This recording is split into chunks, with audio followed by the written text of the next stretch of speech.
On a night when the moon refused to shine, a secret walked the corridors of Baba Kemi's compound in Ogbomoso village. The red clay walls that had shattered families for generations now held whispers that only shadows dare to carry. But let me tell you about the man they called the blessing of expecting mothers.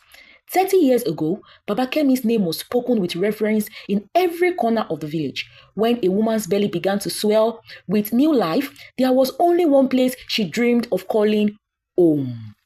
His compound was a sanctuary where pregnant women paid half the usual rent.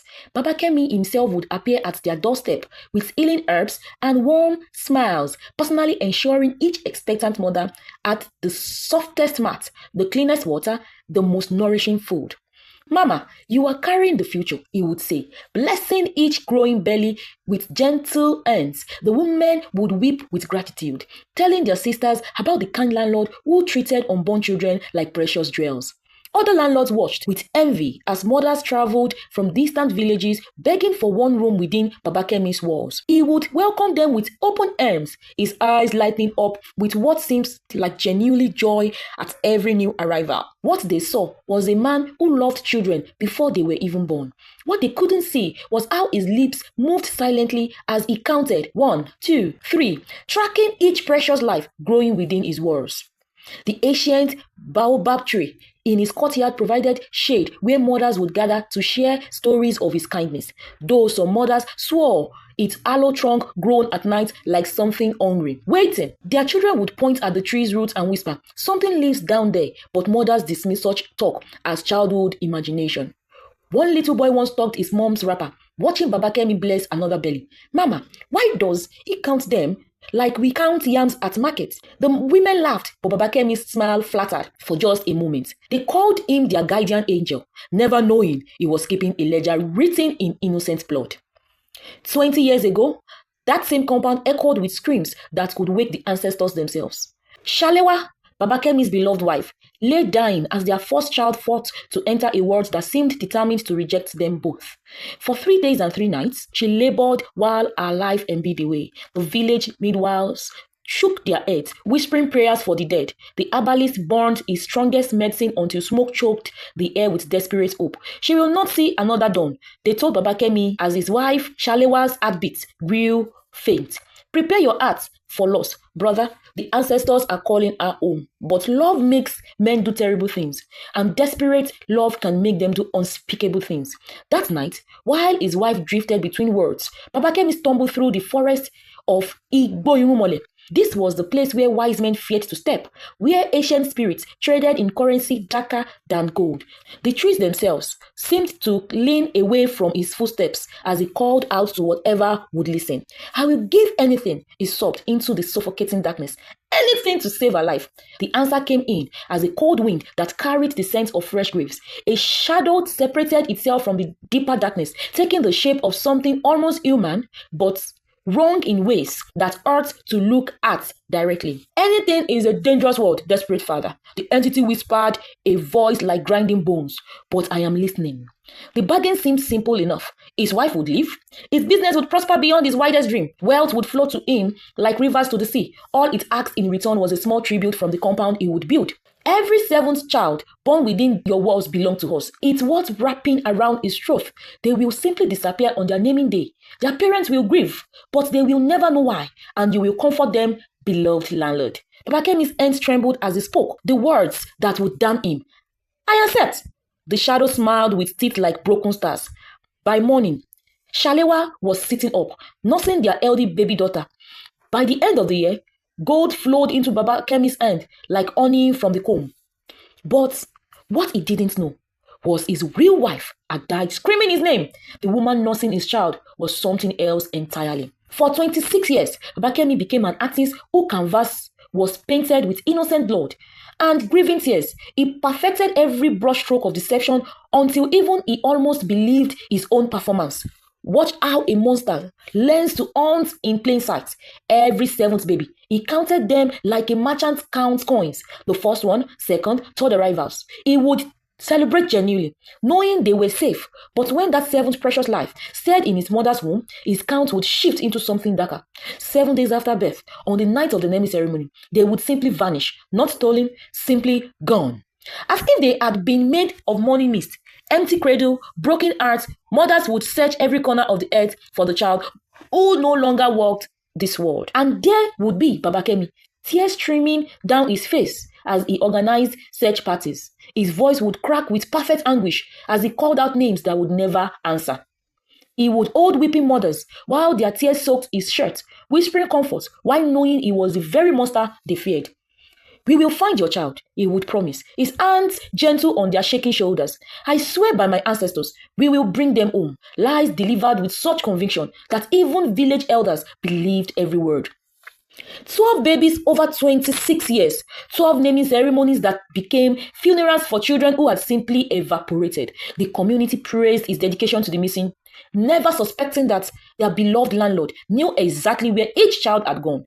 He would organize elaborate cleansing ceremonies, bringing in powerful medicine men to drive away whatever spirit was stealing their precious ones. The greatest evil standing among them, leading prayers for protection from him. The mothers would press gifts into his hands, thanking him for his tireless efforts. Without you, Baba Kemi, we would have no hope. He accepted their gratitude, while his soul rotted with each lie. Each moment, he comforted the heart he had personally shattered. Meanwhile, his wife watched every performance with eyes that held secrets deeper than graves. But when he reached for the 13th child, the darkness itself spoke back. The 13th baby lay sleeping in her mother's arm, 7 days old and perfect as morning dew. Baba Kemi approached the cradle as he had done 12 times before, his hand steady with practiced evil. But as he reached down to lift the infant, something impossible happened. The baby's eyes snapped open, not the unfocused gaze of a newborn, but the ancient stare of something far older than the village itself. Uncle, the infant spoke with a voice that seems to rise from deep underground. Why do you feed us to the darkness when you should be asking what the darkness has been feeding us? Baba Kemi stumbled backward, his heart hammering against his ribs. In 26 years of this terrible business, the babies had never spoken. They had never resisted. They had simply disappeared into whatever realm the entity called home. You looked surprised, the baby continued, sitting up with movements no 7-day-old child should possess. Did you really think we were gone forever? Did you believe the stories about spirit realms and peaceful rest? The infant's laughter was the sound of wind through empty graves. Oh, uncle, you have been so wonderfully naive. That's when the baobab tree began to groan, just as the mothers had always whispered. But now Baba Kemi understood why. The sound wasn't coming from the tree itself. It was rising from somewhere far beneath its roots. Come, the baby said, climbing out of his cradle with impossible strength.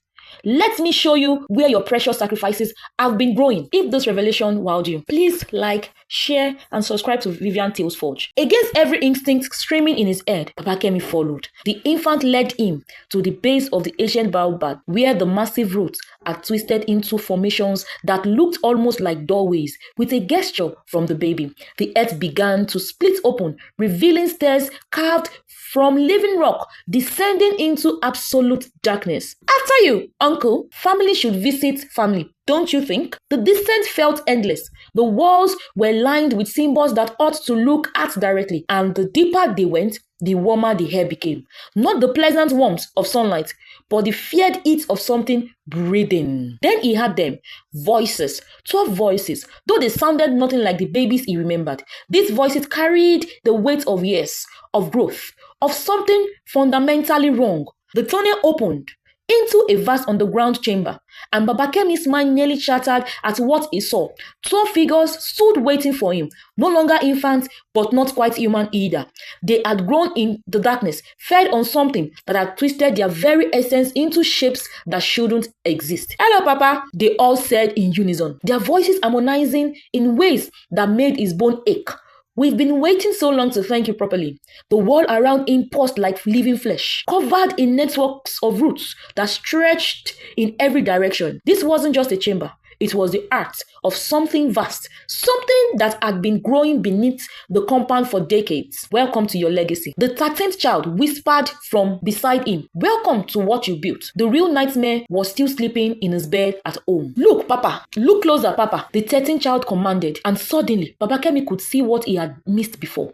The chamber walls weren't just covered in roots, they were covered in family trees. Literal genealogies carved into the living rock, showing bloodlines that stretched back hundreds of years. You thought this began with your desperate bargain? One of the underground children laughed.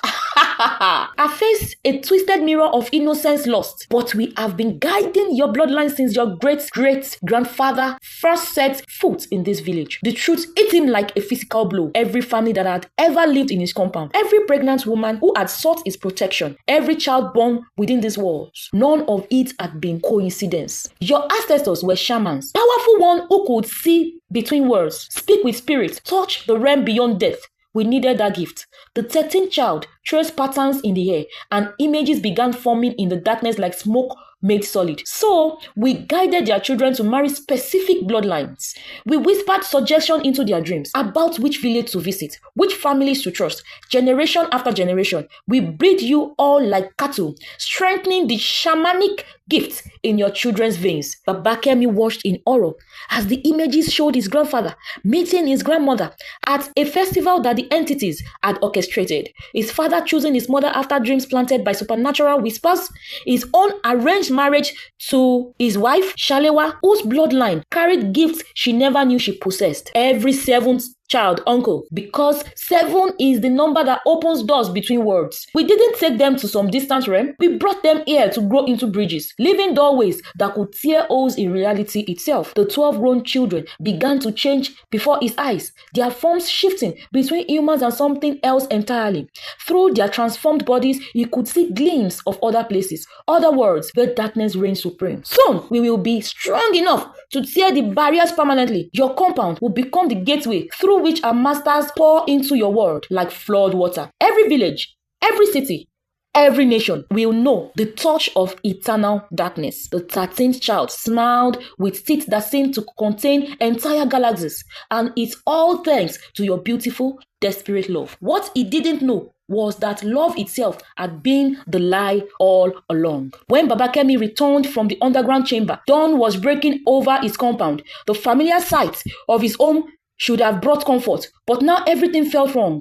The wall seemed to lean inward. The morning air tasted of deception. His wife, Mama Kemi, was preparing breakfast in their kitchen, humming the same lullaby she had sung every morning for 27 years. Her movement was graceful, familiar, perfect in every way. She looked up as he entered, her face lightening up with the same loving smile that had sustained him through decades of guilt. "My husband, you looked troubled," she said, reaching out to touch his cheek with hands that felt exactly as they always had. "Come, sit. Tell me what burdens your heart." But now he could see what had been hidden from him all along. The way her smile never quite reached her eyes. How she seemed to know things she shouldn't know. The conversation that stopped abruptly when he entered rooms. 27 years of small inconsistency that his desperate heart had explained away. "Shalewa," he whispered, his voice breaking on her name. "When did you die?" Her hand froze against his face for a moment. A loving expression cracked, and something else looked out through her eyes. Something ancient and hungry and pleased with itself. "Oh, my darling husband," she said, and her voice carried harmonics that human throat couldn't produce. "You always were too clever for your own good." The woman he had shared a bed with for 27 years began to change. Her skin rippled like water, her features shifting into something that resembled his wife but felt entirely wrong.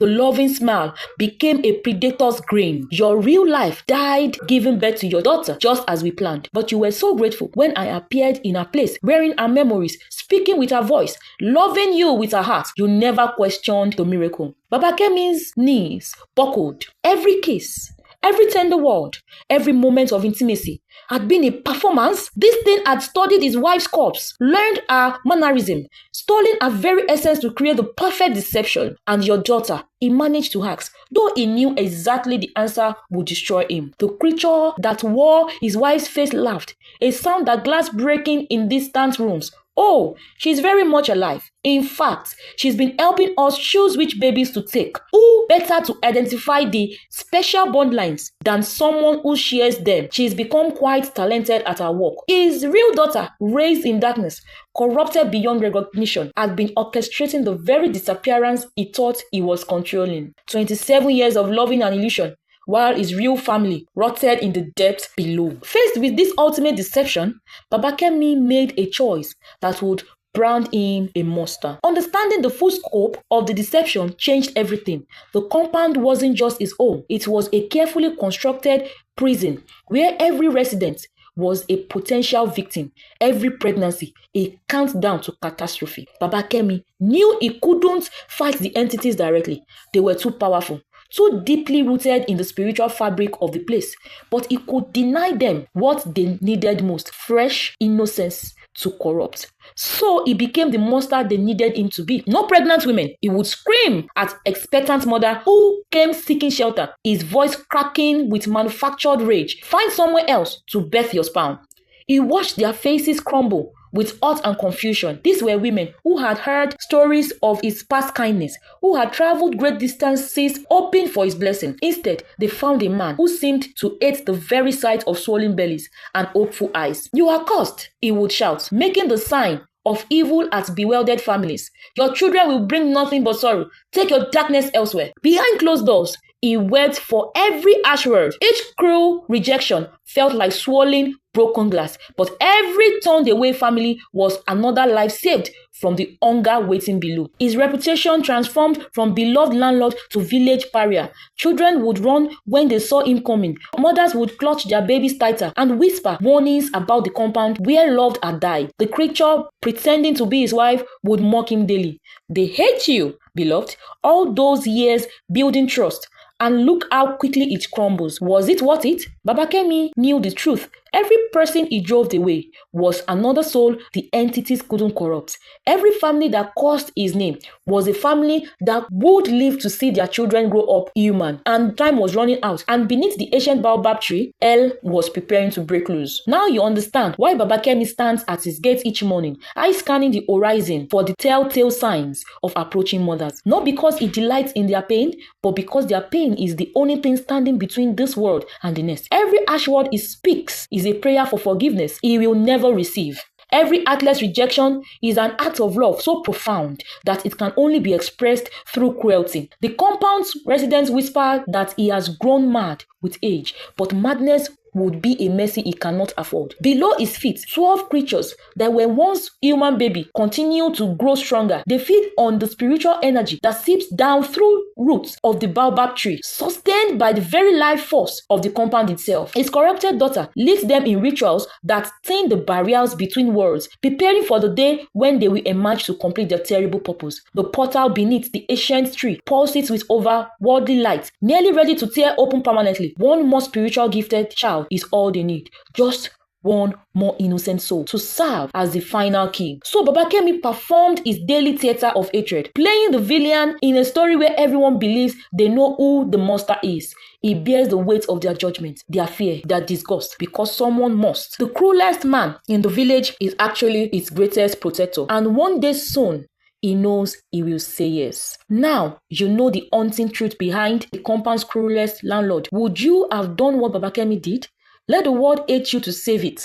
Tell me in the comments below, because I want to hear your heart on this. If the story left you questioning everything you thought you know about good and evil, hit that like button and subscribe to Vivian Tales Forge for more shocking African folk tales that reveal the mystery hidden in plain sight. Thanks for watching. Bye-bye.